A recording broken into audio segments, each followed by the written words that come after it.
What if 1 teaspoon a day of chlorella and spirulina could quietly replace half your multivitamin and give you steadier energy than coffee? Stay with me, I'll show you what algae actually are, why spirulina and chlorella are more than trendy powders, the science-backed benefits, what real people report, quick ancient context, how to use them, what to watch for when buying. Stick around until the end and I'll reveal the best powders I've found. Disclaimer: this video is for educational purposes only and not medical advice. What is algae? Algae are photosynthetic organisms that live in water. Everything from giant kelp to tiny microalgae you can barely see. Spirulina is blue-green microalga, technically a cyanobacterium that's dried into a deep blue-green powder. It's famous for its very high protein and the pigment phycocyanin.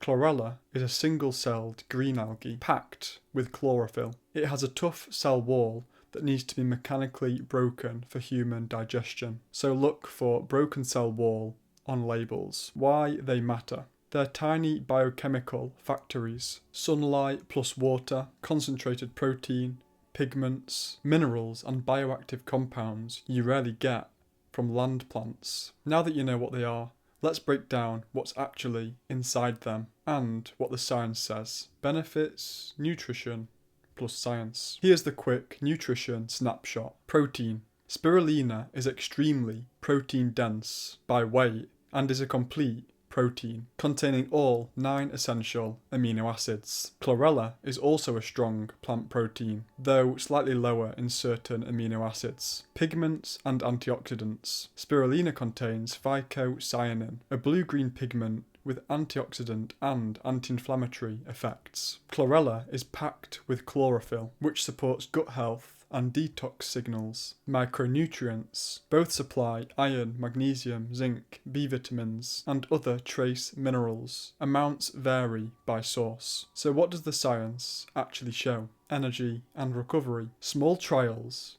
and many users report steadier energy and modest improvements in exercise recovery, inflammation, and immunity. Compounds like phycocyanin show immune modulating and anti-inflammatory effects in early studies. Detox/heavy metals. Chlorella combined certain metals in animal studies and some human contexts. Useful in detox protocols but not a magical bullet. Cholesterol and blood pressure. Some trials report modest improvements with sustained doses. Quick extra notes. Taken on its own and infrequently, chlorella and spirulina won't just instantly remove all heavy metals from your body. That's not how it works. But taken consistently, small daily amounts can slowly help reduce toxin levels over time. And that gradual removal adds up, which is better than letting toxins accumulate. I don't know if it's fully been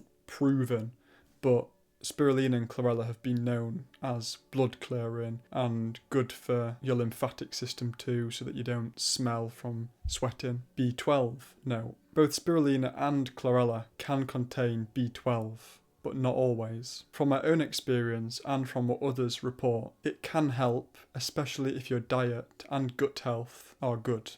On its own, if you're vegan, it may not fully cover your needs. Practical dosing. Start small. 1/2 to 1 teaspoon, which is 1 to 3 grams daily. I take a little less than a teaspoon of each every morning. You can work up to 3 to 6 grams a day if tolerated, and take with food to reduce nausea. I've never had any negative symptoms and I've been using it daily for 2 years now. Safety.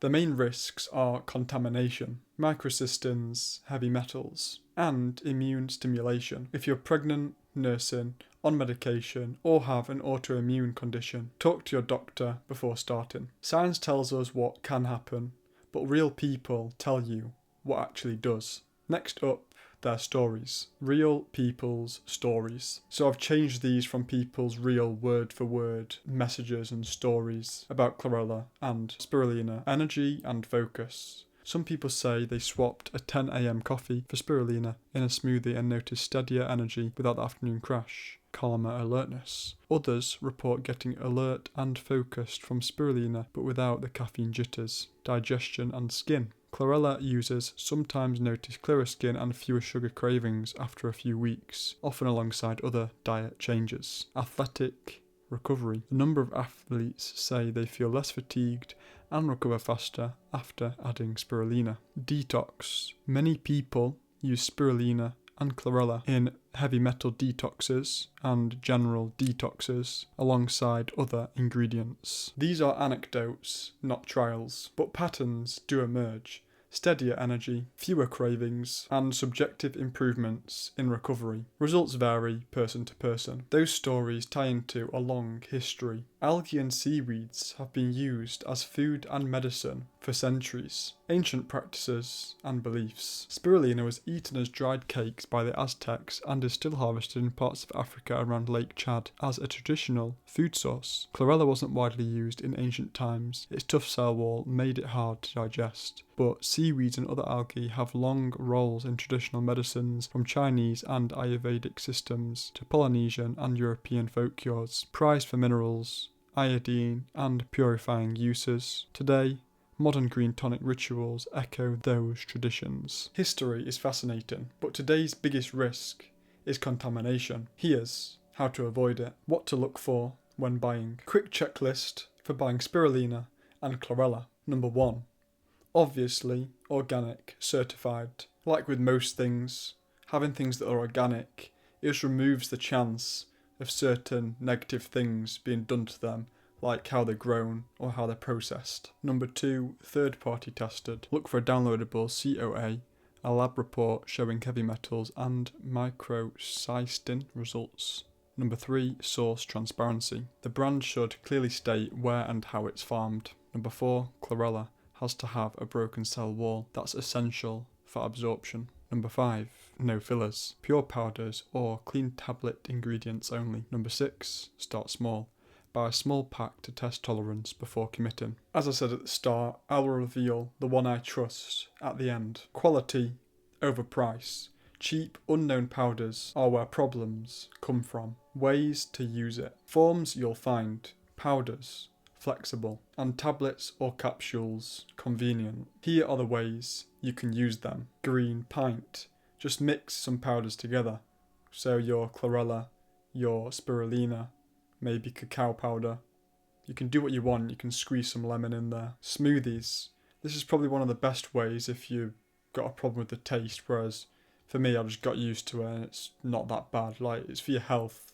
Don't have to taste like a chocolate cake. So just add a teaspoon of chlorella or spirulina, or just both, with your chosen ingredients for a smoothie. Energy balls / bars. For this, you just blend raw ingredients like dates, figs, nuts, desiccated coconut, maybe a bit of sea salt, and then 1 to 2 teaspoons of, again, chlorella or spirulina, depending on how big the batch is. You don't want to add too much, but obviously if you're doing a big batch you may add 1 tablespoon, because spread throughout a big batch over several servings it's not gonna be a problem. Then once you've blended them all up, you just either make into little balls or press into a tray for the bars and then put them in the fridge, and then you leave them there for like 2 hours and then that's it, they're done. Lastly, you can just add a teaspoon to meals. Some people just stir it into their pasta, for example, and you don't even notice it. My routine. Every morning I get a pint glass.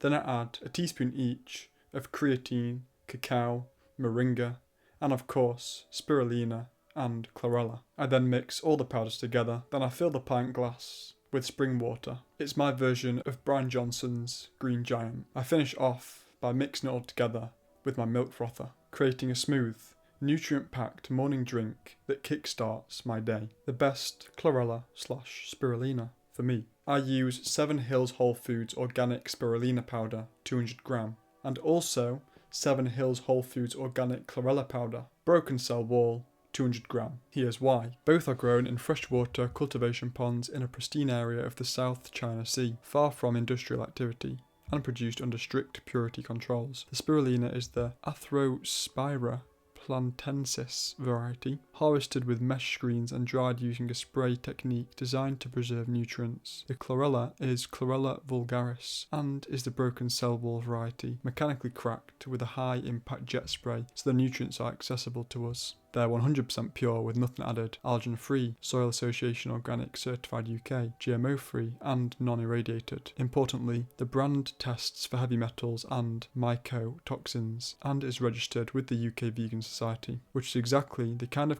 transparency you want from algae powders. Chlorella's label even lists a chlorella growth factor by weighing method at about 18 grams per 100 grams, which tells me they're tracking nutrient markers. So practically, I prefer these powders because they combine organic certification, broken cell chlorella, documented processing methods, and toxin testing. If you do try them, then just start with a small pack like this. This is the 200 gram pack. I'm pretty sure it's the smallest. Test your tolerance, but for most people, I'm pretty sure you'll be fine. And then obviously only keep taking it if you're fine. So if you want either of the two powders I trust, both are the same brand, 7 Hills Whole Foods, then both the links are top of the description. Spirulina and Chlorella are compact nutritional powerhouses. They can support steadier energy, modest recovery, and a daily nutrient boost when you choose the right quality and dose. Try one small change. Add a teaspoon of 7 Hills Spirulina or Chlorella powder to a smoothie, or make a single green pint for just 1 week. Notice anything: energy, cravings, sleep, digestion? Drop it in the comments to let everyone else know what you found. And a final reminder, safety first. Again, if you're pregnant, nursing, on medication, or have an autoimmune condition, always check with your doctor before starting. Again, if you want the powders I trust, the links are top of the description. If you learned something new, please like and subscribe to keep learning.